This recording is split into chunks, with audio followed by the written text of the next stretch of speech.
Meus amigos e minhas amigas, bem-vindos a todos e a todas ao canal do Instituto de Economia da UFRJ.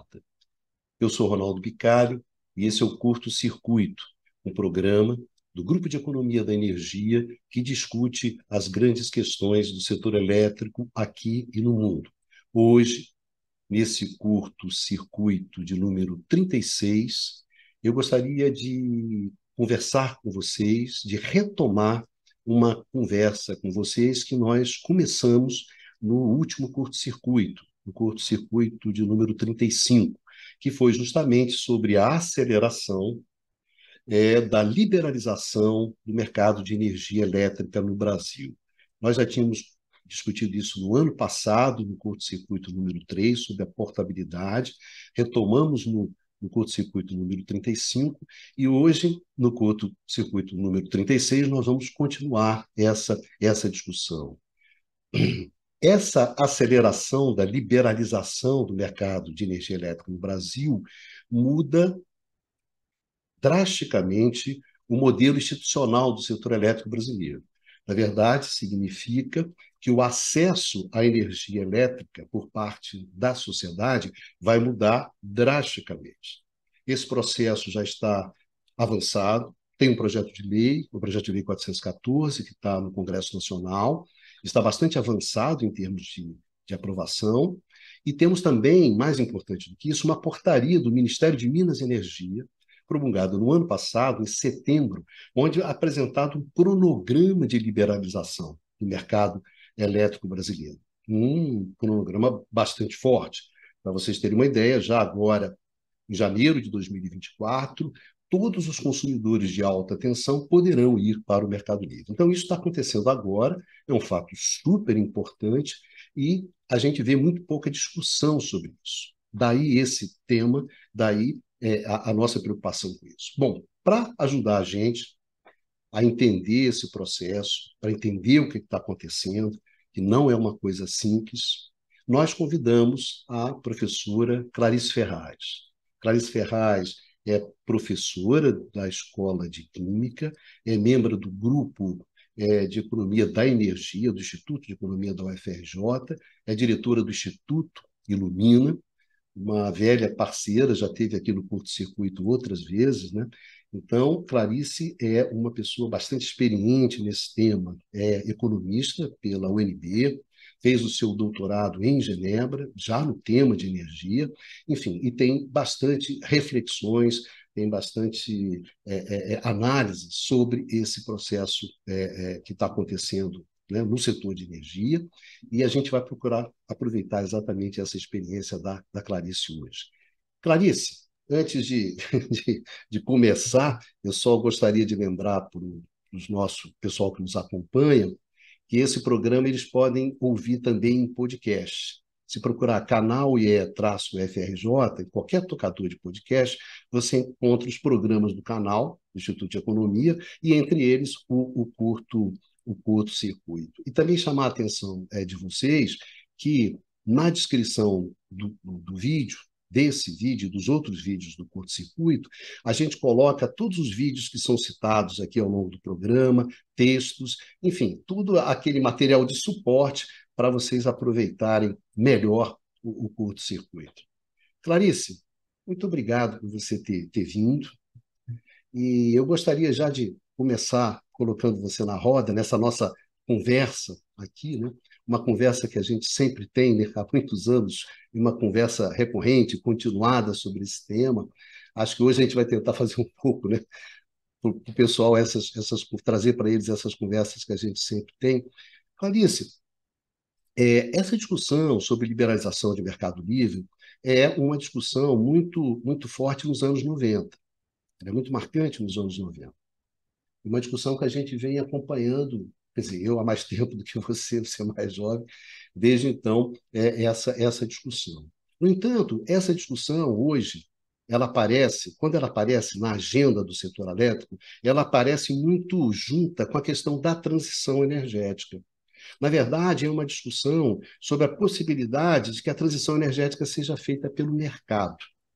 né? Essa é uma coisa muito forte. E aí você começa uma discussão muito difícil, muito sofisticada, complexa, pesada, porque quais seriam esses mecanismos de mercado que poderiam conduzir à transição energética, alguma coisa desse tipo. Então, eu gostaria de começar por esse tema, para o pessoal sentir o tamanho da encrenca, né? Do que a gente está falando quando a gente está falando sobre liberalização do mercado, mecanismos de preço, mecanismos de mercado. Então, você que acompanha muito essa discussão e acompanha através de seminários internacionais e tudo mais, eu gostaria que você falasse um pouco para o pessoal da gente o tamanho da encrenca que é essa questão de discutir é, competição, concorrência, direito de escolha do consumidor, no contexto da transição energética que está acontecendo agora, né, no mundo todo. E aqui também, claro. É. Bom, antes de mais nada, dar minhas saudações para todo mundo que nos ouve e que acompanha o Curto Circuito, que eu realmente estou achando que é o melhor programa sobre o tema que existe atualmente, né? Que ajuda realmente a formar, né? E ajudar as pessoas a entenderem o que vem acontecendo. Então, sempre é uma alegria conversar com você, e aí o Curto Circuito, então, com esse público cada vez mais qualificado, a alegria ainda é maior. A gente vê, né, nessa tentativa de harmonização da pauta com da liberalização com a transição, justamente como esse debate foi se tornando ideológico e como foram forçando a mão para não abandonar essa agenda de liberalização, quando o contexto do setor elétrico está se transformando radicalmente por essa revolução tecnológica. Porque eu acho que a gente deve começar. Eu acho que num primeiro momento é tentar explicar, né? O que é a transição? Quais as necessidades de um setor elétrico, então, que visa justamente a transição energética, ou seja, que visa a descarbonização? Então, como é que a alteração possível da base de recursos e da base tecnológica desse setor vai afetar, né, a integralidade do sistema, e como é que a gente garante que a gente vai continuar entregando eletricidade e que as pessoas vão continuar tendo acesso econômico também, né? A gente fala de segurança de abastecimento, como você muito bem colocou, é isso, é ter o acesso, é uma interligação física, então esse sistema tem que estar equilibrado, ele não pode colapsar fisicamente, e dois, a gente tem que ter uma tarifa acessível para que as pessoas continuem consumindo, para que a indústria continue funcionando. Quando eu estou falando, então, de transição, e a gente está falando dessa integração dessas tecnologias renováveis que são variáveis, intermitentes e que estão crescendo, né, correndo soltos justamente, né, porque se olha só para a geração e as novas oportunidades de negócio, em detrimento de um olhar de planejamento, de um olhar sistêmico que sempre existiu no Brasil. Então, o que a gente está assistindo? A um sistema cada vez mais fragilizado pela falta justamente de planejamento, pela falta de investimento e de manutenção, né? Enfim, toda essa questão que envolve a Eletrobras, talvez a gente vá abordar mais para frente. Mas, então, basicamente, quando eu falo de transição energética, como os setores elétricos estão se transformando, eu estou falando que eu tenho que investir em infraestrutura e a gente precisa de muita inovação. Nenhum lugar do mundo é o mercado que vai prover isso. Porque quando a gente está falando de inovação, né, todo mundo é importante isso, tá? Então, qual é o capital que assume riscos, né, sem saber justamente quando é que a gente vai monetizar, quando é que a gente vai ter um retorno, tá? Não é de uma empresa que tem que estar prestando conta e está dando dividendos trimestralmente, semestralmente. Não é esse o perfil do investidor que permite, né, a transformação das infraestruturas. Então, o que a gente vê, e aí eu acho assim engraçado e chama atenção de novo para essa questão ideológica, porque quando era, né, a discussão dos anos 90, vamos liberalizar, olhem a experiência internacional, se ressaltava muito isso, olhem a experiência internacional. Por que não olhamos agora? Porque justamente o que está acontecendo nos países, né, por aí afora, é por necessidade, e não tem ninguém querendo, né, uma estatização, ao contrário, né, são grandes interesses, grandes corporações, mas é por uma necessidade de garantia de segurança de abastecimento, né, da obviedade da necessidade da transformação da infraestrutura e de investimento em inovação. Quer dizer, o Estado tem que entrar mais, porque é do Estado que vem esse tipo de financiamento, que topa esse tipo de risco e que faz justamente isso aqui, né, que é para atender os interesses da sociedade. Então, a liberalização, ela não conversa com essa agenda. E aí aqui no Brasil estão forçando isso, né? E ninguém mais fala de experiência internacional, né? Então, assim, é por aí que eu acho que a gente deve começar a entender né? Não, não é esse perfil de investimento que a gente precisa. A gente precisa de mais participação do Estado e não, isso não é ruim, né? A gente tem que ver como fazer isso bem feito, mas é esse o tipo de investimento que a gente precisa. A gente quer Estado para isso, né? Eu acho interessante porque, como você falou bem, quer dizer, durante os anos 90, né, onde essa pauta da liberalização do mercado, da abertura do espaço econômico, né, do setor elétrico para o livre exercício da iniciativa privada, a desregulamentação, isso é um tema muito dos anos 90, muito marcado pelos anos 90. E é um tema que ele vai até o início de 2000, né? Quando você entra nos anos 2000, esse tema está bombando muito, mas aí depois, em função da crise da Califórnia, de grandes blackouts, uma série de coisas que aconteceu, o que aconteceram, né, no setor elétrico, essa agenda ela perdeu força, né, principalmente nos Estados Unidos, deixou de ser a grande agenda e passou a ser substituída por outras agendas. Permaneceu ainda na Europa, né, em função da União Europeia, que era uma questão importante para a União Europeia, não tanto para os países, né? Daí os conflitos recorrentes entre a União Europeia e os países em torno do mercado elétrico. Mas, enfim, esse era um tema de um debate onde você tinha muita contribuição da academia, de Fundo Monetário Internacional e de Banco Mundial, né? Todos estavam nesse debate, evidentemente que não estão mais nesse debate. E hoje, quando aparece a questão da competição e da concorrência, ela gira muito em torno das novas energias renováveis, né? Então, e isso é uma coisa muito interessante que eu gostaria de chamar a atenção, que quando aparece, né, Clarice, aparece numa situação muito complexa, muito sofisticada, com modelos, com subjetividade, uma discussão muito pesada, né? E que envolve um grupo muito fechado de especialistas, de gente, de, digamos assim, desenhadores de mercado, né? De marketing designer, desse tipo de coisa, etc, etc. E, principalmente, aparece assim com uma grande dose de subjetividade, né, Clarice? De um empoderamento dos reguladores, de um abandono de políticas públicas da política energética em prol de uma solução cercada de tecnicalidade, né? Eu gostaria que você falasse um pouco sobre isso, né? A dificuldade de você ter mecanismos de mercado que orientem a transição energética. Como essa convivência é extremamente complexa e difícil, não tem nada, nada, nada de fácil. É, eu acho uma coisa, eu estava pensando nisso agora mesmo, enquanto a gente está falando. Nesse avanço, né, da liberalização, da redução da participação no mercado, você vê um setor elétrico que foi se transformando cada vez mais olhando para si mesmo, para os interesses dos seus agentes. E, claro, os mais poderosos têm mais interesses contemplados, né? Então, o setor elétrico, ele passa, ao longo dessa transformação, ele perde, né, a sua função de pilar, né, de provedor da energia que vai mover as atividades econômicas, o fator justamente que vai dar competitividade para a indústria, que vai trazer qualidade de vida para as pessoas ao entregar uma eletricidade de qualidade e com preço bom. Agora não, a gente está pensando como é que eu faço dinheiro dentro desse novo espaço econômico que foi criado, que são os mercados de eletricidade, sem olhar para justamente quem está consumindo essa eletricidade, né? E que eletricidade justamente não é uma mercadoria como outro qualquer. A gente vê quando tem um blackout a situação como é que fica, né? A paralisação das atividades, os custos incorridos, né? Segurança, vida ou morte, né? Pessoas que são desligadas, acidentes, tá? Então é isso também que vai acontecendo. Não, então você deixa de pensar mesmo a estrutura do Estado e vamos dizer o que sustenta a economia, como é que a gente toca esse país. E é muito grave, porque o Brasil, né, nessa nossa condição aqui subalterna que a gente tem, apesar disso, a gente sempre teve controle da nossa energia, né? A gente teve abundância de óleo e gás através da Petrobras e de eletricidade através da Eletrobras. A gente está entrando nessa nova era de sérios desafios tecnológicos, sem ter justamente os braços operacionais necessários. Tá? Então, assim, eu acho que o que vem por aí, se não for revertido e se não houver um planejamento muito sério, pensando em como isso vai evoluir, eu temo pelo futuro mesmo do Brasil e de todo mundo que vive aqui, né?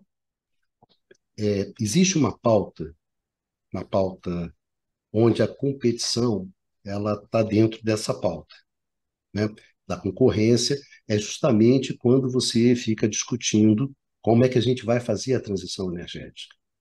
Então, quando você começa a imaginar como a transição energética através de geração distribuída, de novos serviços, né, que vão ser necessários, como isso vai abrindo assim um número de serviços, de mercados, de empresas, né, num espaço, um determinado espaço, por exemplo, de uma distribuidora, como essas questões elas vão colocando temas novos, desafios novos em termos de, gente, em termos de precificação, de como precificar esses produtos, né? De como você construir mecanismos de mercados que possam dar, todo mundo fala, né? Preço, sinalização, mas esquece que você tem que construir, no caso do setor elétrico, você tem que construir esses mecanismos, né? Porque você, Uhum, como a gente já discutiu aqui muito uhum.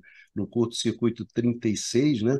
No curto-circuito 35 passado, o mercado elétrico é uma construção, gente, uma construção institucional, é um projeto de casa que você faz o projeto da casa e depois você bota a casa para funcionar. Não É. é que você já tem uma casa, né, feita e você vai fazer reforma, vai dizer que isso aqui pode ou não pode. Não, gente, você tem que fazer a casa a partir do projeto. Então você tem que bolar esses mecanismos, né? É. E a quantidade e a dificuldade que é bolar esses mecanismos, né, Clarice? Como é difícil você você fazer isso, desenhar esse novo mercado, e as pessoas dão tudo isso de barato, né? Eu só estou É, chamando a atenção que essa discussão, que é uma discussão que você encontra nos países, né, na Europa, nos Estados Unidos, meio mal, aqui ela não existe. Quer dizer, é. mesmo, digamos assim, a discussão mais sofisticada, mais complexa, mais interessante até sobre questão de competição e transição, ela aqui é dada de barato, né? Você vê o nível da discussão sobre a renovação das concessões das distribuidoras. Essa questão, Bicário, da concorrência, justamente é isso. Então, assim, se não podemos sair da estrutura de mercado, então a gente tem que adaptar. E aí é isso que está acontecendo na Europa e em alguns países que, né, não querem abandonar essa estrutura. E aí, por que que a gente tem que adaptar? Porque justamente as especificidades, né, as características das fontes trazem novas necessidades para o sistema também. Então, não basta mais eu dizer, eu quero geração. Você quer que tipo de geração? Você quer uma geração que você controla? Você quer uma geração durante meia hora enquanto o teu vento sumiu? Ou durante 3 dias? Porque ninguém sabe quanto é a duração de um evento, né, que pode alterar uma geração de uma eólica. Ou, então, na verdade, quando você está na estrutura de mercado e que você precisa incorporar e adaptar a tua estrutura de precificação a essas novas necessidades, a gente está vendo, na verdade, uma enorme complexificação. Então, vão aparecendo milhares de produtos justamente para garantir. Então, a hidrelétrica, ela não vai ser mais precificada justamente como uma fonte de energia.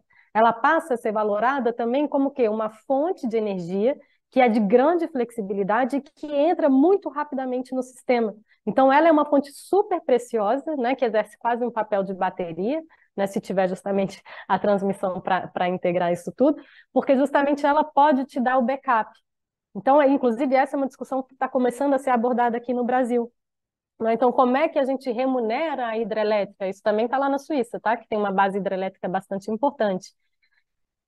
Mas não é só isso, porque justamente não basta eu atender, né, ao gerador hidrelétrico, ele está perdendo com relação à eólica, ninguém está valorizando essa característica dele. Muito bem, né? A gente vai valorizar ao máximo, onde é que vai parar, né, em termos de complexidade operacional e essa tarifa? Vai parar onde? Tem alguém olhando para isso?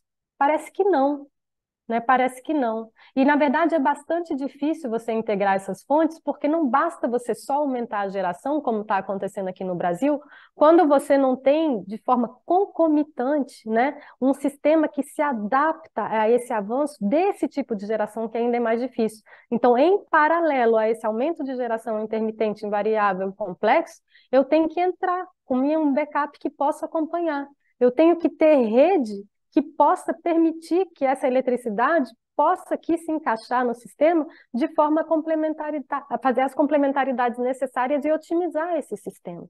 É isso aqui que a gente está buscando. Então, na verdade, quando você vê operacionalmente e está preocupado com a eficiência do recurso, da utilização do recurso energético, com o equilíbrio, né, do clima e tudo isso, como é que eu minimizo o impacto, como é que eu faço isso da melhor maneira possível, da maneira mais limpa possível, você fala, nossa, a gente precisa de muita complementaridade, a gente precisa de muita coordenação, e daí todo esse debate em torno da flexibilidade dos sistemas elétricos.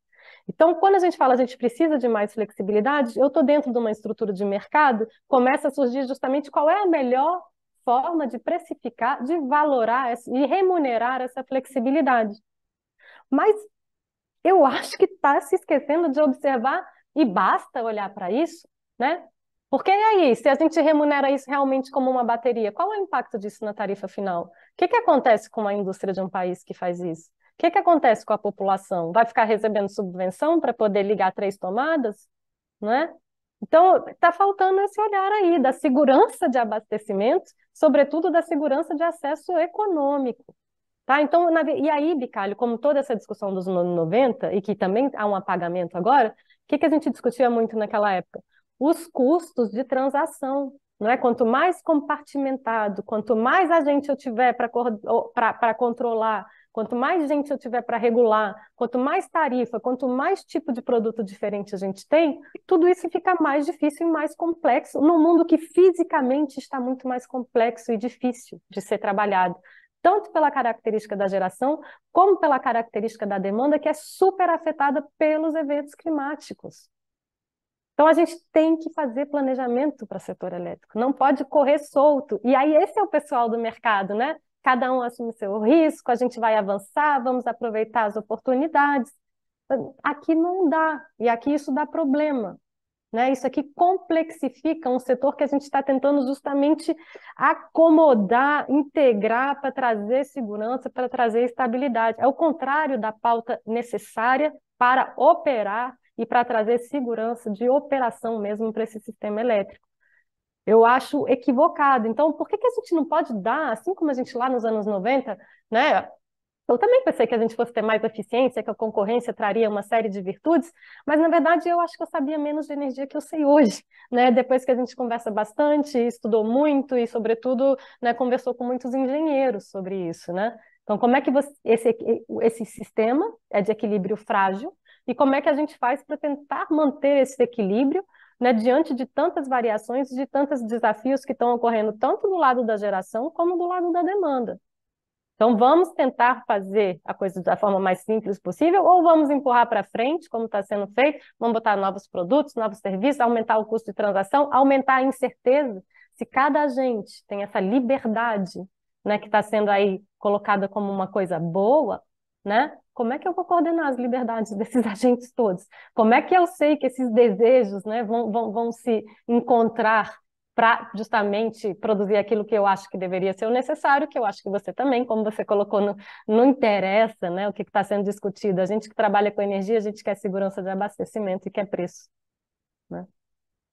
E eu acho, é porque as pessoas esquecem que você vai continuar operando dentro de um sistema e, portanto, com uma interdependência muito grande.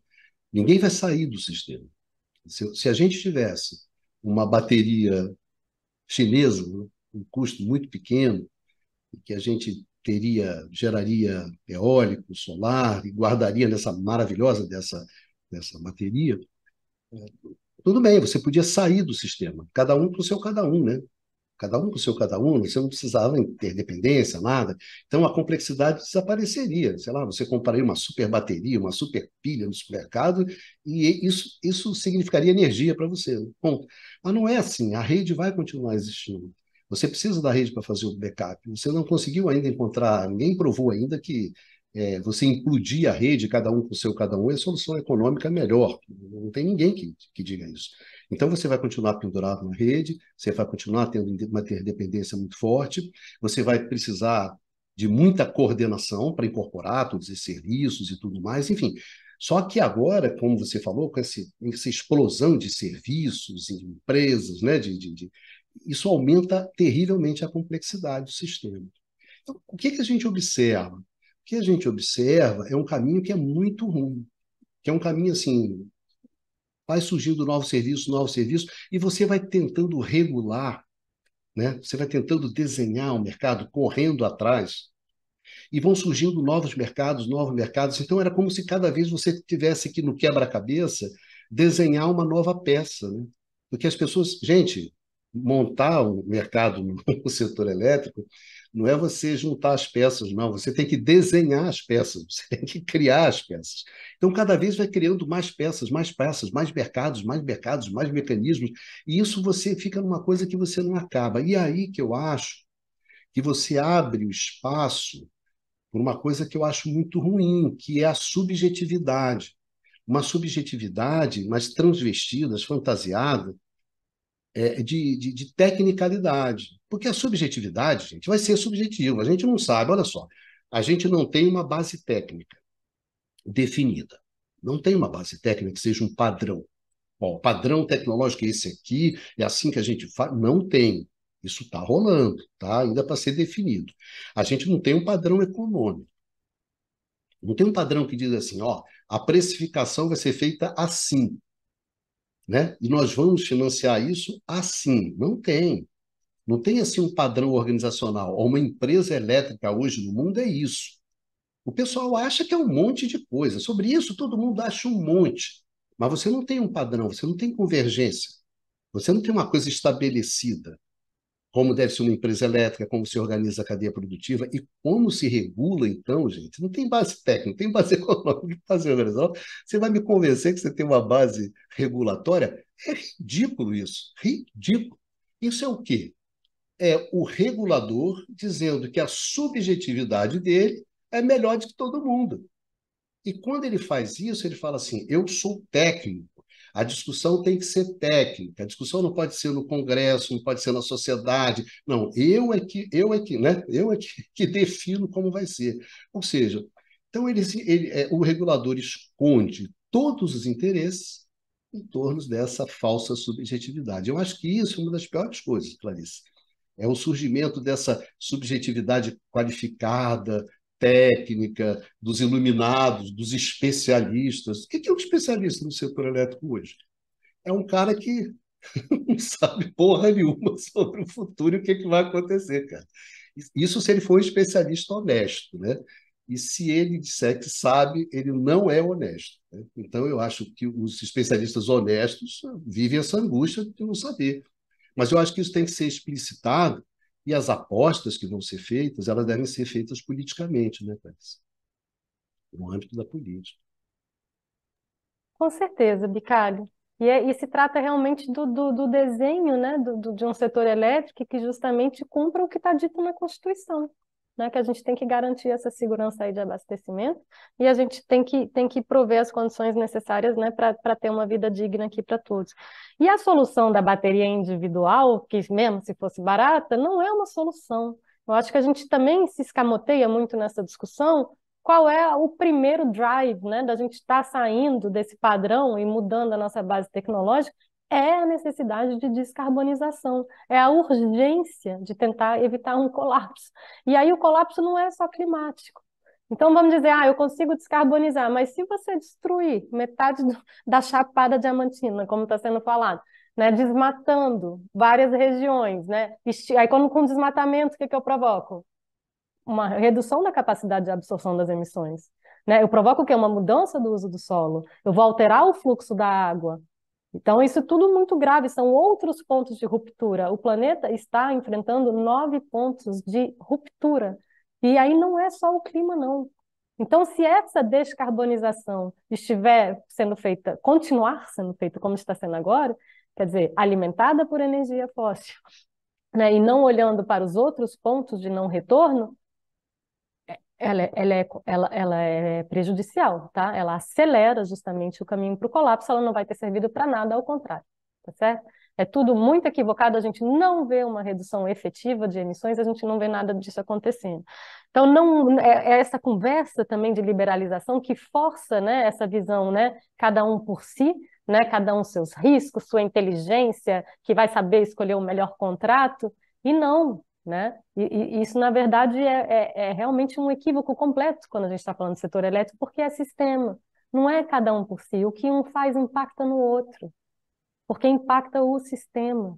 Então é errado falar disso, né? Então o que a gente sabe, e aí agora pegando a tua questão sobre a precificação e que a gente não tem a padronização nem a base técnica definida, a gente não tem mesmo não, a gente não está sabendo precificar essas coisas, mas a gente sabe que do jeito que o mercado precifica hoje, a gente já sabe que não pode ser.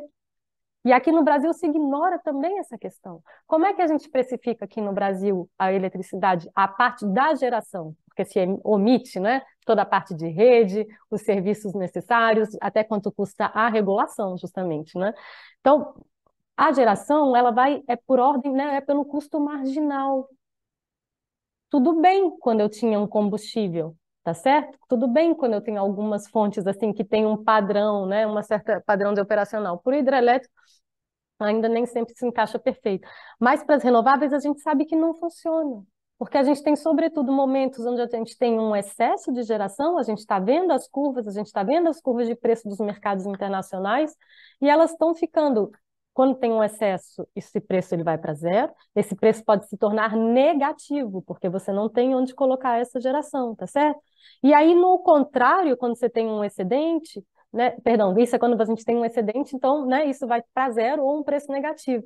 Contrário, quando a gente estiver num momento de escassez, se não tiver um preço teto, ele vai para infinito. Então, não dá sinal de preço, a precificação por custo marginal, quando eu tenho um sistema com a participação muito grande de energias renováveis variáveis. A gente não sabe quando isso vai para zero, quando isso vai para negativo e quando isso vai explodir. Então, isso traz um grau de imprevisibilidade e de instabilidade do nível da tarifa que é extremamente prejudicial e vamos dizer que traz problema de segurança. Eu insisto realmente nisso, né? Porque é isso também, é a questão do preço. Então, a gente não sabe exatamente qual é o modelo de precificação, tem muita gente apostando justamente em novos produtos e essas coisas todas, mas por quê? Porque a gente sabe que a precificação pelo custo marginal não dá sinal de preço para encaixar de maneira adequada e para remunerar o investimento nas fontes renováveis e nem de forma sistêmica na tarifa em geral, tá? O que eu acho é que, justamente como eu ia colocando anteriormente, será que não dá para a gente também questionar a estrutura que está sendo adotada? Porque nos anos 90 era legítimo questionar, né, essa estrutura monopolística do Estado, pesado demais, superinveste, isso custa caro, tal. Vamos introduzir concorrência, vamos fazer privatizações. O debate era aberto. Cada um defendia o seu ponto de vista. Agora o debate não é aberto. Por que não se discute? Será que a gente não dá um passo para trás? Enquanto a gente não tem essa precificação, enquanto a gente não está sabendo fazer isso de forma, né, em que a gente remunere, que a gente consiga realmente atrair investimento no sistema inteiro, né, e de forma justamente e com um controle sobre a tarifa no final, será que não é melhor a gente voltar a certas estruturas? Teve um debate super profundo agora na França sobre isso. Um dos maiores especialistas que tem no mundo, Jacques Percebois, ele chama atenção para isso. Olha, não seria melhor a gente tentar descomplexificar pelo menos alguma coisa, já que do lado operacional essa coisa está cada vez mais difícil da gente equilibrar com essas flutuações enormes de oferta e demanda arrivando, estou misturando já tudo, acontecendo ao mesmo tempo, né? Pelos mesmos eventos. Então, assim, a mudança do clima vai justamente fazer com que eu tenha um excesso ou uma escassez justamente daquela energia renovável e vai afetar a demanda na hora. Se for uma onda de calor, todo mundo vai ligar ar-condicionado, né? Então, e aí? E o sistema já está tensionado, as redes vão dissipar mais calor ainda. Então, como é que a gente operacionaliza isso? Será que pelo menos na questão da remuneração não seria legítimo a gente pensar numa outra estrutura? Por que o debate é interditado agora?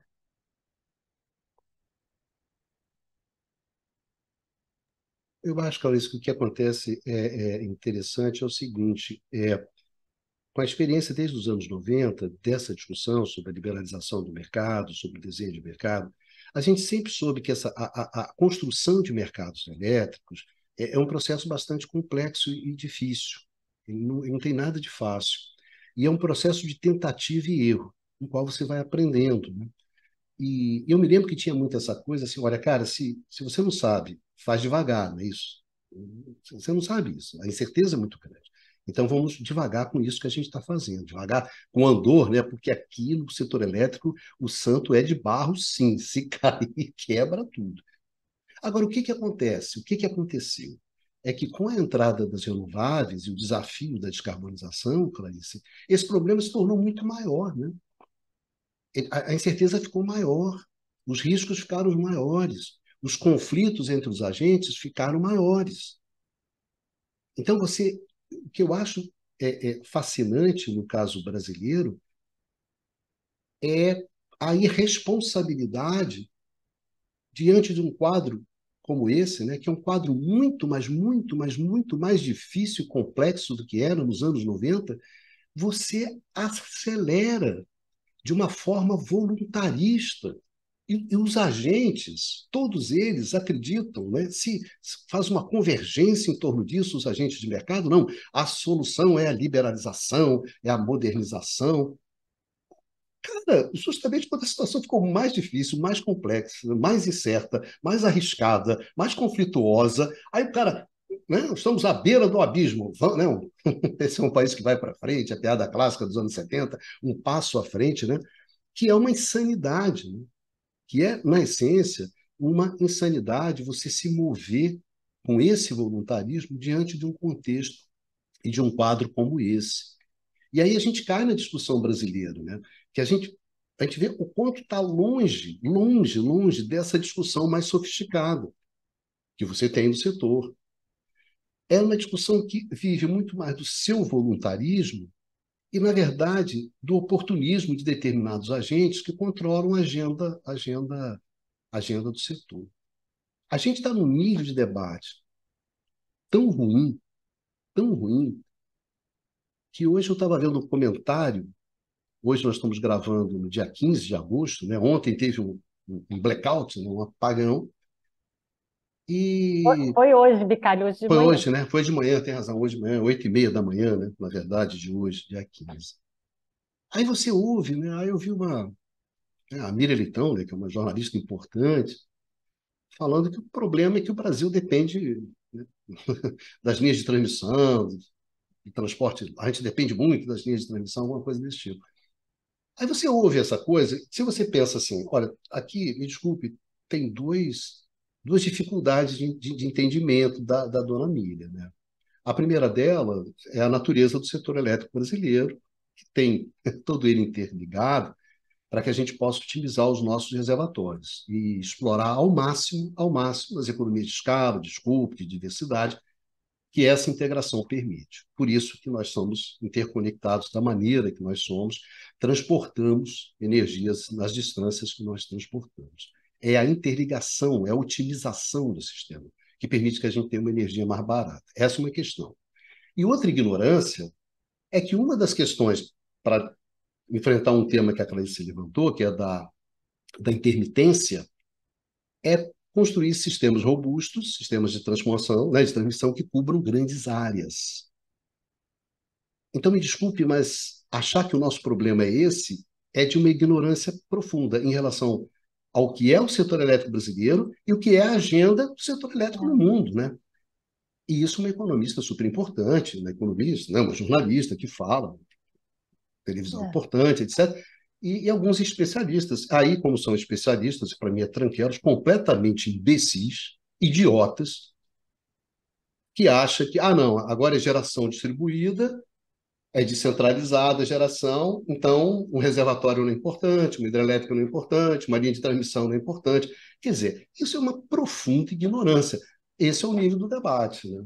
E Bicalho, é nesse nível de debate que a gente entra na discussão da liberalização do mercado.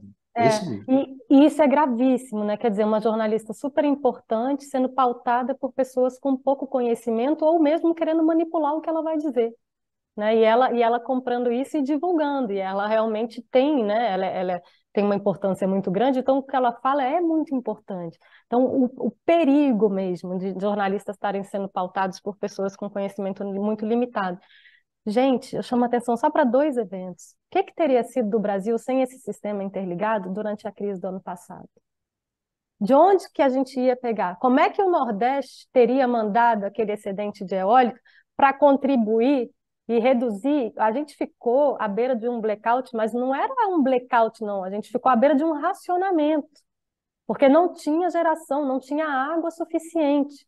O sistema interligado é a força do Brasil. O sistema interligado foi que justamente permitiu que essas renováveis, né, apesar de toda essa dificuldade, possam entrar e contribuir para trazer a segurança de abastecimento e segurou muito, né, o setor elétrico durante a nossa crise hidrológica. A gente esquece, pelo amor de Deus, do acidente do Texas, né, onde gente morreu, onde empresas faliram, onde foi uma tragédia aquele acidente durante o inverno. Por quê? Porque é um estado que não tem interconexão com outros Isso. estados, onde não houve o evento climático extremo que poderiam ter atendido justamente a demanda do Texas. Não era um problema ali, isso poderia, não foi a transmissão que falhou. Foi tanto frio que os dutos, as coisas mesmo para levar o combustível para produzir a eletricidade não deram conta, não segurou, não foi um problema de rede. Se o Texas tivesse interconectado com outras regiões, aquilo não teria ocorrido. Então, o debate em torno, inclusive, da descarbonização, da integração das renováveis, discutido pelo NREL e defendido há anos, é o maior laboratório dedicado às energias renováveis que tem nos Estados Unidos, um dos maiores do mundo, é justamente como a gente faz isso com sucesso nos Estados Unidos. O resultado de milhares de modelos rodados, né, de muitos cálculos de engenharia e tudo isso, é o quê? Expandir transmissão, interligar regiões com dotações de recursos distintos para trazer a complementaridade, para trazer a segurança e para reduzir o preço e, claro, trazer a descarbonização. A pauta americana é a interligação. A necessidade é the supergrid, a superrede. Vamos integrar isso aqui. Agora tem uma série de restrições políticas, tá? Que isso aí não vai se dar com facilidade, mas o Brasil ele é integrado. O que é, se não isso, a integração do mercado elétrico europeu, a expansão das linhas de transmissão entre esses países com dotações diferentes de recursos, é a integração, é a expansão da interligação. É errado isso. Traz insegurança a um sistema reduzido, um sistema que não pode fazer balanceamento, um sistema que não pode buscar outras fontes de recursos complementares. Isto é errado. E isso não está na experiência internacional. Então, analisem criticamente, analisem, vejam o que está acontecendo, como é que a gente está lidando com a intermitência, como é que a gente faz esse balanceamento. E aquelas discussões, inclusive, que a gente tem há anos, né, Vicário? O sistema que tem essas características de mais volatilidade e imprevisibilidade, ele precisa o quê? De mais flexibilidade. O que é flexibilidade, mais ou menos, traduzindo, né? É eu ter uma energia disponível e, sobretudo, né, eu poder entregar essa energia disponível para fazer isso. Sem transmissão não faz. Quanto mais integrado, justamente, você aumenta as suas oportunidades de segurança, de onde você pode ir buscar isso, de onde você pode complementar, tá? Então, assim, eu tenho essa pauta, né? Ela é uma ameaça realmente para o Brasil e ela é maldosa, né? Assim, isso é um erro. A gente vai justamente sacrificar a flexibilidade do sistema elétrico brasileiro e isso custa caro, porque a gente também, quando vai integrando, a gente também vai puxando o que for mais barato primeiro. Quando você tem uma ilha, vai lá, tá lá o Havaí, né, fazendo suas coisas de câmera. É super caro, gente, é super complicado. Você vai ter que ter um backup garantido ali. Então, provavelmente, se você não tiver uma hidrelétrica, um reservatório capaz de atender aquela tua geração, você vai terminar com fóssil. E aí, como é que faz, então? Ah, então eu boto bateria. Gente, bateria é o fim do mundo, literalmente, tá?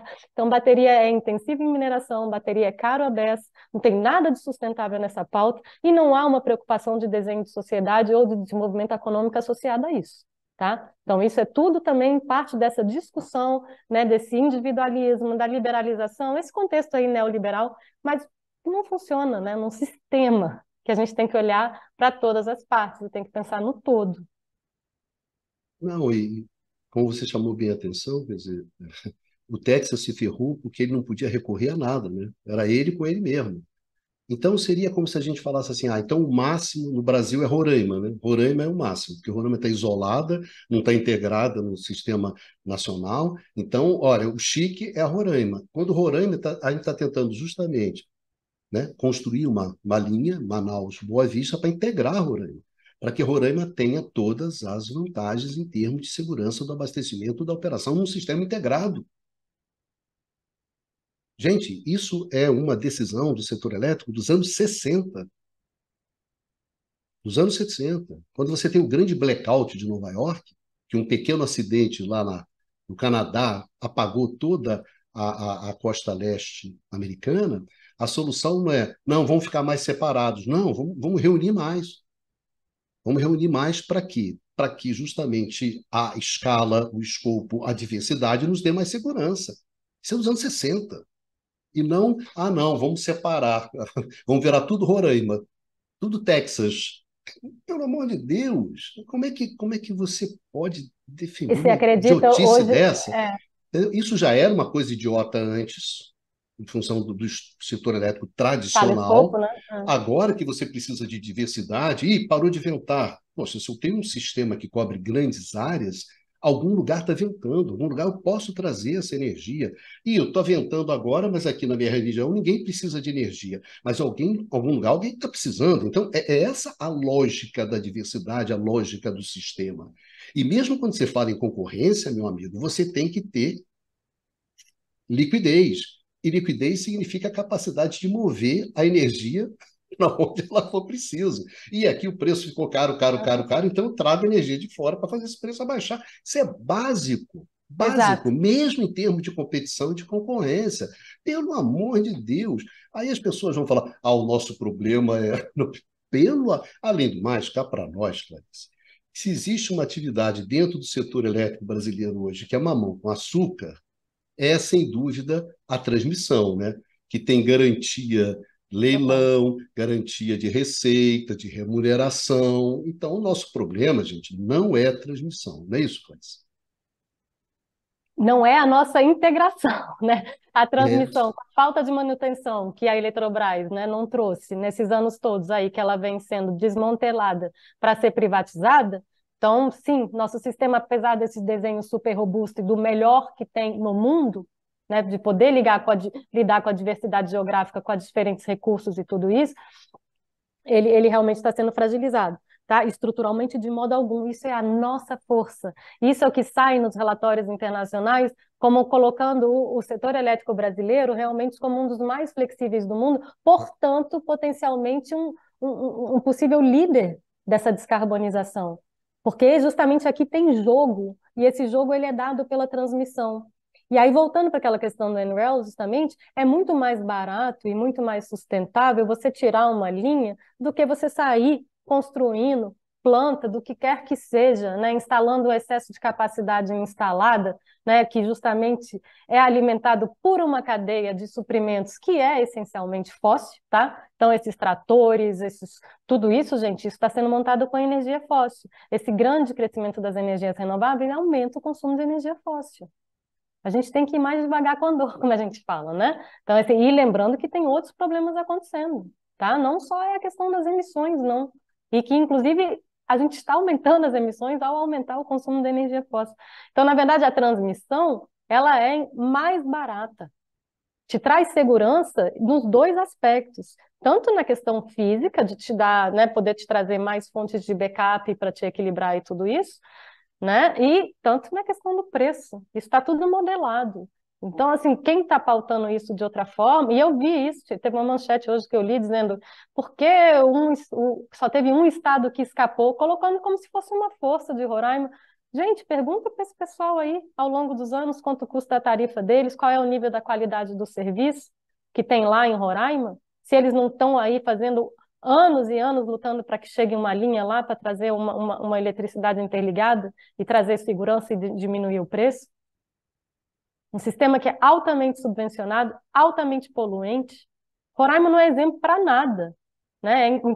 É justamente o ponto fraco. E daí, justamente, a intenção do presidente de tentar fazerem construir finalmente essa linha para interligar. Porque quem não está interligado está perdendo, está sendo prejudicado. Né? Você está fechado, Victor. Está fechado. o cara que fica fora da festa, aí É, acontece algum problema na festa, né? Olha, o canapé não veio bem, a cerveja não ficou tão gelada como eu queria. Aí falou, não, feliz foi você que ficou fora da festa e não tomou a cerveja que eu tomei que não estava tão gelada e tão boa quanto eu queria. Quer dizer, pelo amor de Deus, quer dizer, isso é uma bobagem.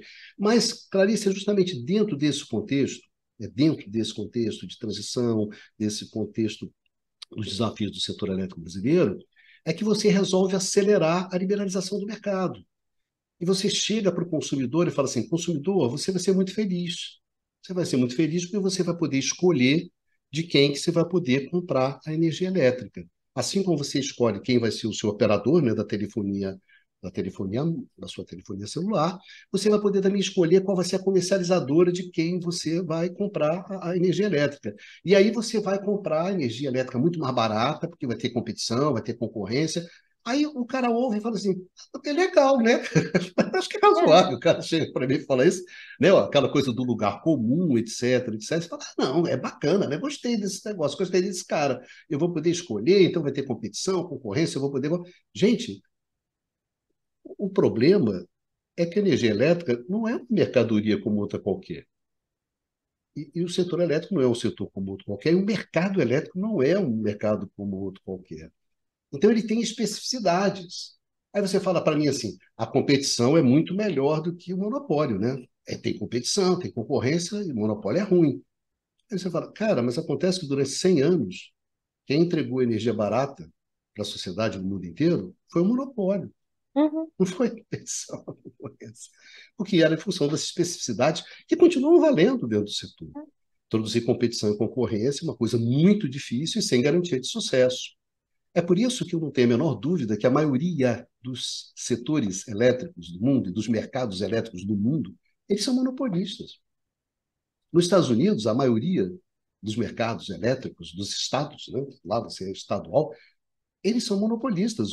O pequeno consumidor nos Estados Unidos, o consumidor residencial, ele não tem direito de escolher ele não tem direito de escolher o seu fornecedor de energia elétrica.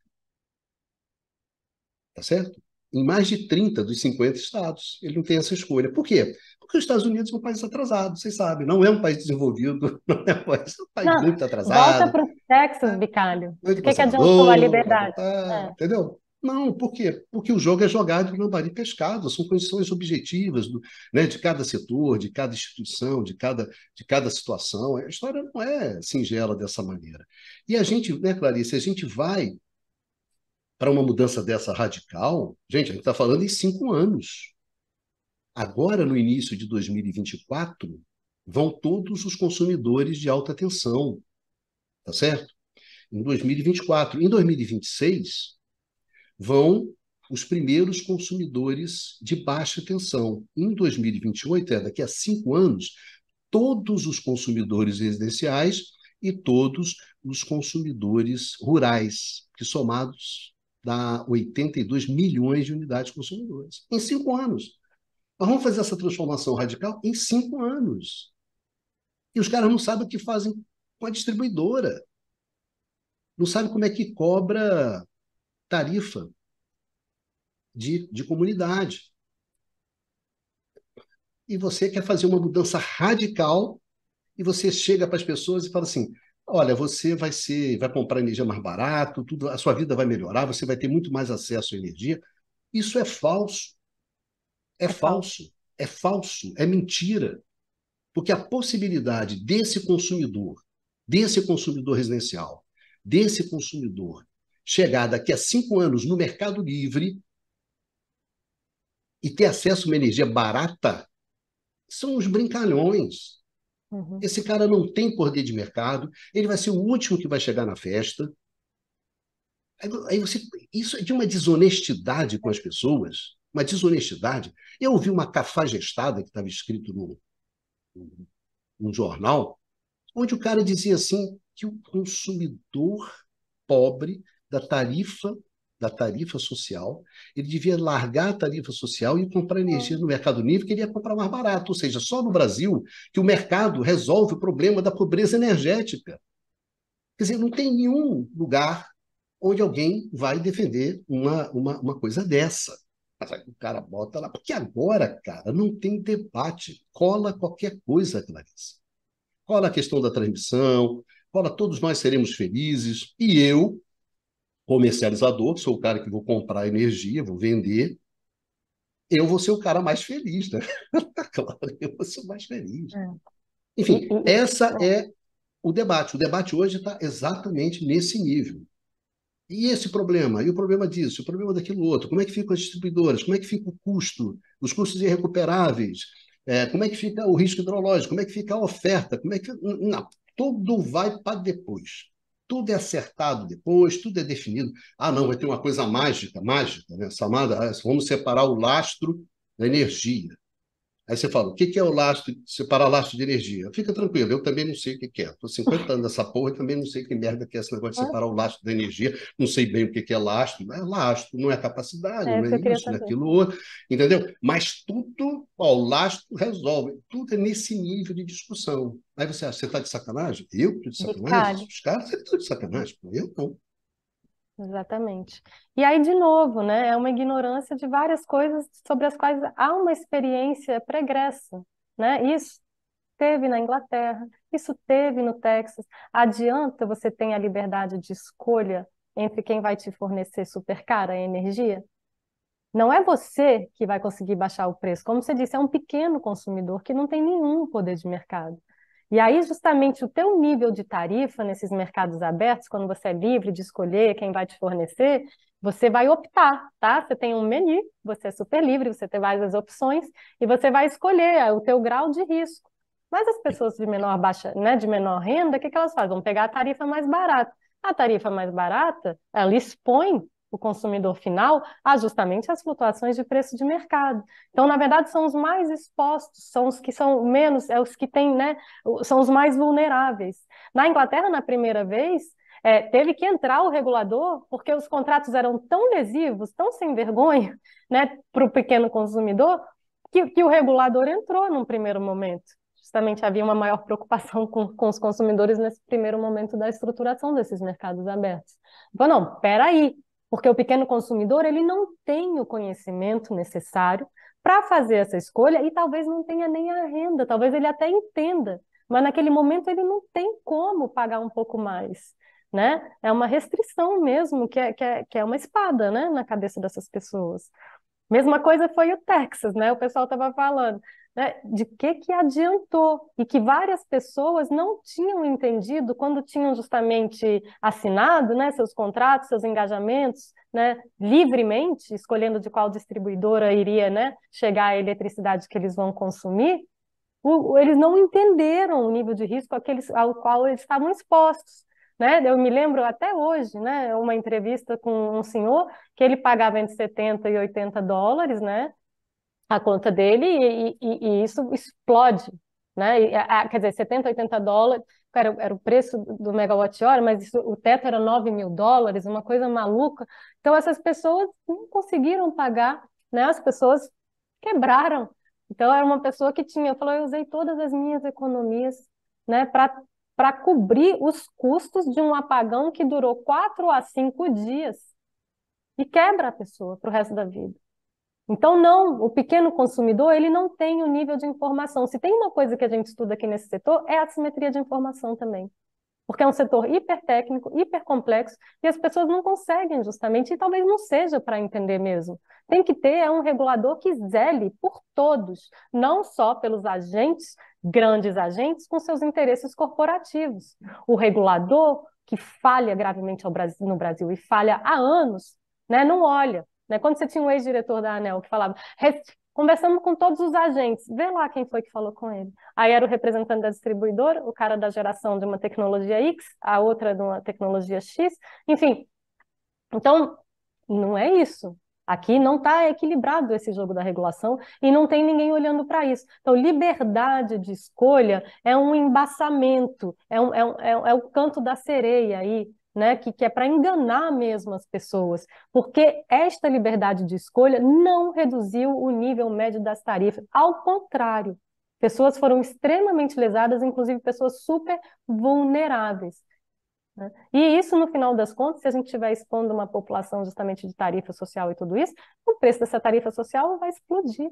Né? Quanto vai custar essa tarifa? E aí vão dizer, olha, como aquele eu vi um trecho horrível, né, daquele candidato de extrema-direita argentino falando esta aberração que é a justiça social. Ele fala desse tipo de coisa, né? Então, assim, a gente vai deixar isso acontecer? Inclusive, não pode. Desculpa, mas não está nem aberto, porque na Constituição isso não é permitido. Então, se a gente vive num Estado de Direito, se a gente se diz uma democracia, esse tipo de coisa aqui não pode acontecer, né? A gente tem que garantir, justamente pela segurança de abastecimento, a energia é essencial, a eletricidade é essencial e é cada vez mais, inclusive, nesse mundo de hoje. Tá? Então, é errado. A liberalização não garante. O teu direito de escolha, na verdade, está praticamente assegurando, na verdade, você pode escolher aí quem é que vai te ferrar, né, na hora que tiver uma primeira restrição, uma primeira escassez de eletricidade. Porque esse pessoal é segurado, né? Então, é a comercializadora, é o banco que está securitizando tudo isso, e o consumidor final vai pagar a conta lá no final. Então, lá no Texas, muita gente quebrou, muita gente se ferrou, mas como você está dizendo, alguns ganharam bastante dinheiro, claro, né? Então, mas, assim, é uma irresponsabilidade. Isso não tem porquê. A gente não estruturou esse setor, não tem nada mudando, o nosso setor está fragilizado e a gente está correndo com uma transformação institucional quando a gente não deu conta ainda, né, de resolver e de, pelo menos, equacionar um pouco as transformações físicas e econômicas que estão acontecendo aqui dentro. Não pode, né? O setor elétrico é instituição e é uma parte física aqui também. A gente não equilibrou isso aqui, está falando de mexer em tudo ao mesmo tempo. E num país, né, de uma população miserável, num país que se desindustrializa, isso é realmente bastante equivocado, muito irresponsável. Não, Clarice, tem algumas coisas que a gente aprendeu, né? Aprendeu vendo essas transformações no mercado nos últimos 40 anos. Você vai ter uma tarifa barata se você tiver alguma fonte de custo barato. Se você tem uma fonte de redução de custo, aí você abaixa a tarifa. No caso americano, olha, eu tenho gás, né? Tenho bastante gás, gás não convencional, então teve uma abundância de oferta de gás não convencional. Vamos passar a gerar eletricidade a partir desse gás abundante e barato. O que que acontece com a tarifa? A tarifa cai. Tudo bem, tá certo?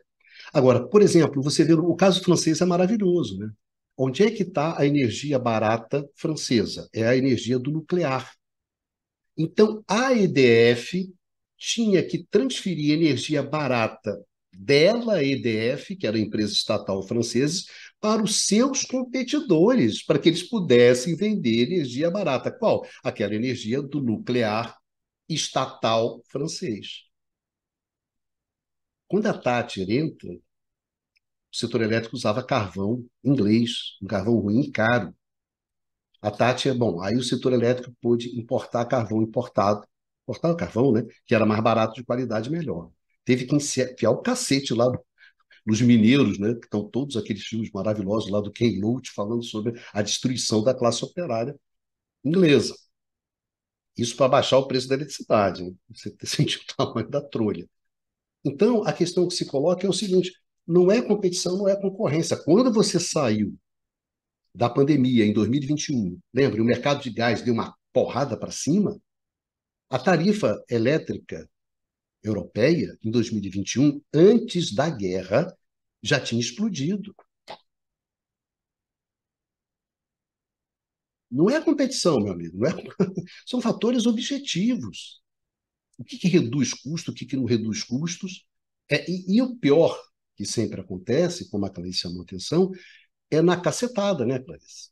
Quando sobe violentamente, aí você gera.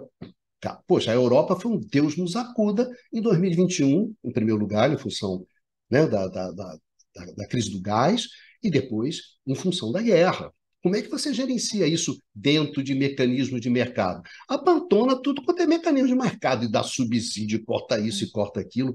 E só para terminar, Clarice, o Mercado Livre brasileiro tinha energia barata. Os caras veem, né? Olha a energia, olha quanto é que o cara do Mercado Livre paga, o consumidor livre paga. Olha quanto o consumidor cativo das distribuidoras paga. É muito mais. É claro que, né? Porque o cara do Mercado Livre, Claro. cara, ele vive na sobra, na sombra. no mamão com açúcar. A energia secundária, quando você tem uma hidrologia super favorável, chove, tem energia pra caramba, o preço baixo, quem que fica com isso? O cara do Mercado Livre. E quando você tem crise hídrica, dá aquela cacetada, o cara não paga nem a bandeira, cara. Esse cara, ele não tem o menor compromisso ele não paga encargos, ele tem uma série de subsídios, onde estão subsídios para energias renováveis, inclusive, vai parar Uhum. nesse cara, tá certo? Ele não é o responsável pela expansão, pelo investimento, isso não cai na costa dele. Aí ele fala assim: olha só como eu pago pouco. Aí o máximo da picaretagem, que eu acho, que é o máximo da picaretagem, é fazer essa comparação. Olha só, eu pago 10, você paga 40. Mas você acha o quê? Quando eu chegar nesse mercado, eu vou pagar o 10? Não. Porque se o mercado vai ser livre para todo mundo, cara, essa conta vai ter que ser rearrumada. E na hora que rearrumar, cara, não vai ficar no dezinho, cara. E É. os caras terem cara de pau de falar: olha só o preço aqui, olha só o preço aqui. É, mas no dia que ficar tudo igual, mano, dessa teta aqui acaba. É. Então, E aí, quem defende Bicalho, isso? Quem defende isso é o comercializador, porque ele pouco claro. importa o preço, cara. Ele compra e vende. É disso que ele vive, de comercialização para ele, entendeu? Então, se o preço está caro aqui, mas ele está comprando e vendendo, porque energia elétrica, meu amigo, não é um bem como outro qualquer. O cara tem que comprar. E lembrando que muitas vezes eles erram e quebram também, né? Que essa é a Claro. prepotência do comercializador. E eu acho também, Bicalho, tem mais uma contradição aí dentro, né? Que esses mesmos defensores do mercado livre são as pessoas que querem que o Estado seja mínimo e defendem a austeridade fiscal. Ora, né? Qual foi a maior fonte, né, de gasto e de déficit, né, de problemas fiscais na Europa, justamente, mesmo antes da guerra? A É dinheiro. subvenção às tarifas de eletricidade. Então, se você realmente está preocupado com a austeridade fiscal, se você realmente quer que o Estado controle seus gastos, é melhor você defender um sistema elétrico que funcione e que promova justamente uma fonte real de redução de custos e de tarifa. Do contrário, eles se contradizem o tempo todo. Você não pode defender as mesmas coisas, as duas coisas ao mesmo tempo. Me desculpe, vai ter que escolher, tá? Agora, eu preciso que isso fique explicitado. E isso a mídia está tardando, né, a trazer e entre tantas outras coisas, né? Mas é isso. Está mesmo preocupado com a austeridade fiscal? Então, dá um passinho para trás aí, no teu desenho aí, de liberalização total, porque, na verdade, isso termina onerando profundamente o Estado, isso traz justamente uma perda de competitividade industrial, perda, então, de arrecadação, perda de geração de emprego. Então, é toda a economia, né, que é achatada por isso. E isso prejudica, né, todos os teus dados aí macroeconômicos, né, com os quais você estaria tão preocupado. Não faz sentido nenhum um setor elétrico com finalidade em si mesmo. Ele traz profundas distorções e ele desequilibra as contas públicas.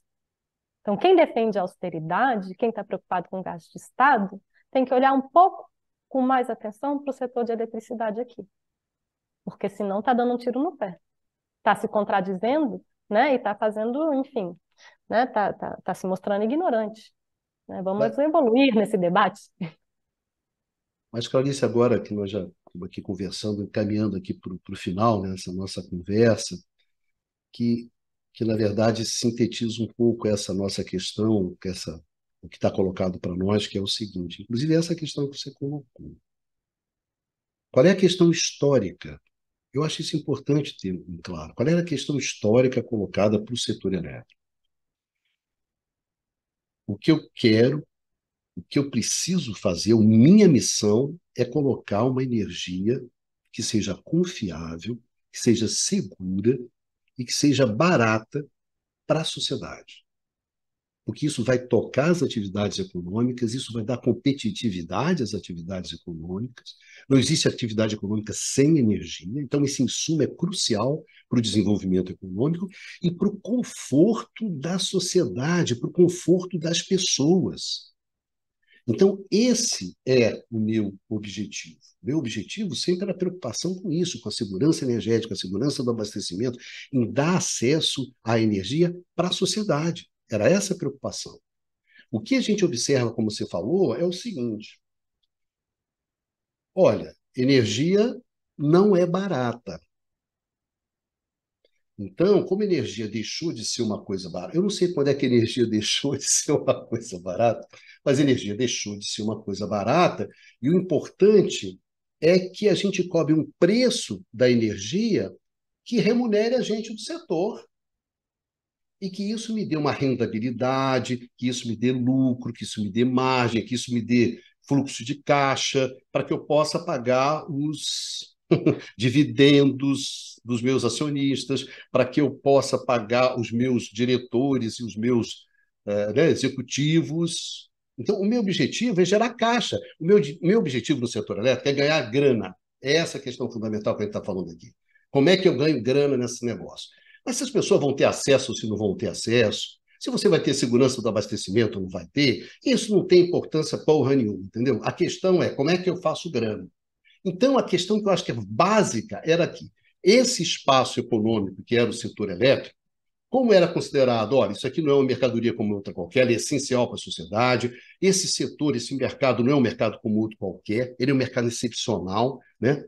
A intensidade, a interdependência, a complexidade é muito grande, então, para eu, a partir desse mercado esquisitão, garantir uma energia, um insumo que é importante para todo mundo, eu vou regular isso. A presença do Estado, ou vou atuar diretamente, ou vou regular esse nosso cliente para os Estados Unidos. Esse espaço aqui, cara, não é para você ganhar dinheiro, para você fazer a festa. Você vai ganhar dinheiro, mas com limite, com restrição. E que limite é esse? É a garantia do abastecimento, que é isso que eu estou importando. Então, a partir dos anos 90, o cara, não. Quando o cara fala assim, a energia elétrica é uma energia como outra qualquer, é uma mercadoria como outra qualquer, e o mercado elétrico é um mercado como outro qualquer, ele fala assim, é um mercado que eu posso ganhar dinheiro como eu ganho em tudo quanto é lugar. Que eu posso ter o poder de mercado que eu tenho em tudo quanto é lugar. E se tiver problema de abastecimento, as pessoas não puderem comprar o meu produto, dane-se. Porque o que importa é o meu caixa, o que importa é o meu dividendo que eu pago. Eu tenho que fazer o meu acionista feliz. O meu consumidor que se ferre. O meu fornecedor que se ferre. O meu trabalhador que se ferre.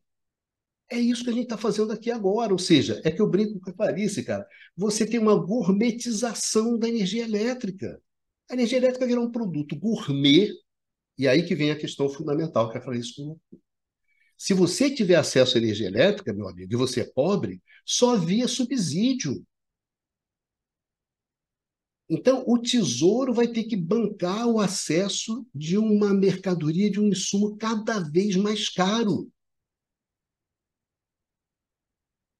Tudo bem, tudo bem. Então, a CDE cresce, né? A conta da tarifa social cresce, mas não tem problema. O Tesouro paga isso. E eu vou continuar produzindo uma energia cara, né? Cada vez mais, uma energia que vai ter problemas de confiabilidade cada vez mais, e tá tudo bem, cara, porque eu levo o meu dividendo, eu levo a minha grana, e que se dane o resto. É esse o debate que você tem hoje. É esse o debate que você tem hoje. Inclusive, já teve na discussão da privatização da Eletrobras e está tendo agora na discussão da liberalização do mercado. A liberalização do mercado, meu amigo, para você que é consumidor, é o direito de você escolher de quem você vai comprar a energia mais cara. A energia vai ser sempre cara e de quem que você vai comprar essa energia cara. Ponto. Não é o direito de você ter acesso à energia, que era uma coisa histórica. É o direito de você comprar a energia cara de quem você quiser. E para os caras que estão do lado de cada oferta, é eu poder ganhar muita, muita grana a partir do quê, meu amigo? A partir da escassez. Da escassez de energia. Porque o que a Eletrobras está torcendo? Para ter problema de oferta de energia elétrica. A tarifa da energia elétrica sobe, a Eletrobras ganha mais dinheiro e paga mais grana para os seus acionistas. Ué, mas se a energia subir, eu vou me ferrar. Vai. A ideia é essa, que no final você se ferra. É isso mesmo, é o triste resumo.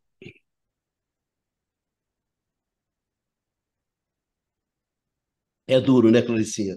É, Clarice, a gente conversou aqui, essa é apenas uma das tantas conversas que a gente tem, né, Clarice? Isso aqui, eu sempre falo, quer dizer, isso mais do que uma entrevista, né? Entre eu e a Clarice É, é uma conversa. Gente, a gente conversa, conversa nas aulas, conversa nos seminários, né? Conversa quando a gente faz os artigos da gente, então a gente está sempre conversando e eu aprendo muito com Clarice. Eu sempre devo a Clarice o fato de ter me chamado a atenção que essa questão da transição energética mudaria drasticamente o setor elétrico. Eu era muito marcado pela discussão dos anos 90, né, onde o debate era um debate institucional, né, era arrumar o jogo de outra maneira, na verdade, uma questão que tinha uma forte dimensão ideológica, política, de interesses econômicos. Clarice falou, não, Ronaldo, transição é diferente, vai mudar a base técnica e vai mudar completamente o setor. Isso eu devo a Clarice. A Clarice foi quem me chamou a atenção sobre isso. Seria eternamente grato por essa ó, chamada de atenção. E sem contar que ela acompanha esses debates internacionais, né, pesados. Clarice é capaz de assistir, meu Deus, 3, 4 horas de um debate americano sobre sobre a transmissão. transmissão. Eu confesso que eu não tenho mais Não, e talvez, idade. Micalho, só para finalizar, né? Realmente, em setembro do ano passado, gente, eu estava lá justamente na Europa, eu estava em Bruxelas, estava tendo justamente um encontro pequeno, né, de especialistas mesmo sobre esse tema, sobretudo gente super pró-mercados e tudo isso, mas a particularidade é que estava sendo patrocinado pela EDF, que estava em curso de estatização, né, de reestatização. Então, assim, e você tinha gente, né, na plateia, né? Eu tive a chance de ter ao meu lado uma pessoa que trabalhava na União Europeia e era ali, naquele momento, que estava saindo justamente o pacote, né? Do que a Europa ia permitir aos Estados-membros dar como subvenção e tal, né? A guerra ali já tinha começado. E como é que isso vai? E essa pessoa, ela se vira para mim, a gente já tinha conversado na hora do café, e ela fala assim, eu não posso falar nome, tá? Mas assim, a pessoa vai e ela fala assim, mas eu não sei se sou eu, tinha sido também da nossa área, economista de energia e tudo isso, mas está me chocando o grau de desconexão da realidade esse debate aqui sobre esses mercados. O que vocês estão falando? Sendo que a gente está aqui, né, numa maior dificuldade para garantir aquilo que é essencial, que é a segurança de abastecimento. Essa discussão se descola, né, dos principais objetivos, né, que é realmente o que importa. Importa a segurança de abastecimento, gente. A gente se estruturou em cima desse recurso. Como é que a gente ainda se eletrifica cada vez mais? Então, eu queria só colocar esse parênteses e não posso também deixar de agradecer publicamente esse mega elogio, que para mim é uma honra. Imagina, Bicalho, a gente cresce junto, né? E se eu pude também te ensinar alguma coisa, fico muito, muito contente, fico muito orgulhosa, talvez, de mim mesma, né? E é assim que a gente deve continuar, então, porque também aprendo muito com você e aprendo muito também com todos os nossos colegas, né, engenheiros. A gente está precisando equacionar essa operação, a gente está precisando equacionar fisicamente isso aqui. E aí, do nosso lado, né, nós economistas, mais estudiosos das instituições e das estruturas institucionais desse setor, o que a gente pode tentar colaborar com esse entendimento, trazer talvez um pouco, ajudar nessa busca por segurança, né, e preço e oferta, na segurança mesmo, no sentido de como é que a gente tenta facilitar isso aqui, como é que então seria uma forma mais simples de estruturar isso aqui, como é que a gente pode então trazer aquele capital necessário, né, os recursos necessários para a transição, que estão ligados à inovação, que estão ligados à transformação de infraestrutura. E é isso que a gente está tentando fazer aqui, eu e você, ao longo de algum tempo já, né, Bicalho? E é só isso, né? Não vamos sair nessa corrida maluca para frente, né, complexificando, trazendo mais custo de transação, trazendo mais dificuldade operacional, porque já está muito difícil, né? Porque a tarifa já está elevada. Porque o sistema já está desequilibrado, tem excesso de geração, não está tendo encaixando na curva de carga, transmissão não é barato, transmissão não é a coisa mais fácil de fazer tão pouco. Bateria é um absurdo. Então, vamos falar, né? Vamos tentar simplificar, vamos tentar ajudar, né? E não talvez trazer mais dificuldade, mais tecnicalidade para poder encaixar uma carteirada, poder vender um projeto, poder vender uma solução. Né? A discussão é muito séria. É realmente o futuro do Brasil em jogo. Tem que entender que o Brasil está perdendo, né, sua base. Eu estou muito preocupada mesmo. Espero que esse governo tome alguma atitude, né, como anunciou que faria, porque do contrário é isso. É o Brasil com todas as suas dificuldades, né, ocupando o seu lugarzinho aí de colônia, como sempre, né, e sem ter uma base energética. Então, é grave. Eu não sei como a gente lida com isso, né? Vamos esperar aí para ver se a gente tem pelo menos o debate, como a gente teve nos anos 90, a liberdade de debater, né, antes da liberdade de escolher, né, talvez isso seja mais responsável.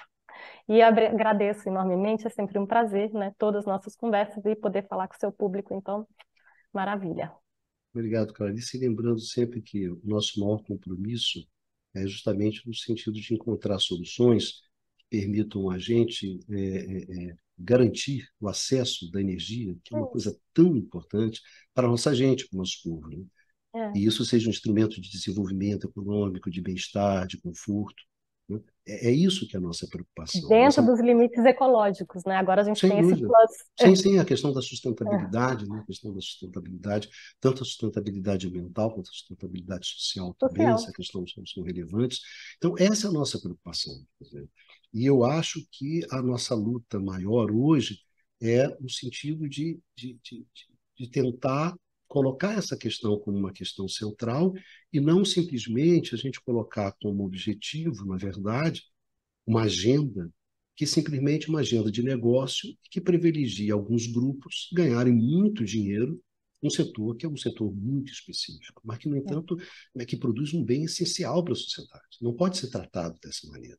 Então, essa agenda ela tem que ser uma agenda coletiva.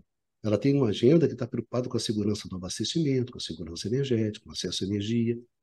Essa deve ser a agenda, e não uma agenda de negócio para meia dúzia de espertalhões ganharem muito dinheiro. Então, eu acho que essa é a nossa preocupação, né, Clarice? Por isso que a gente vem aqui e tenta colocar essa questão para as pessoas. Olha, a gente precisa de um processo, de um projeto coletivo.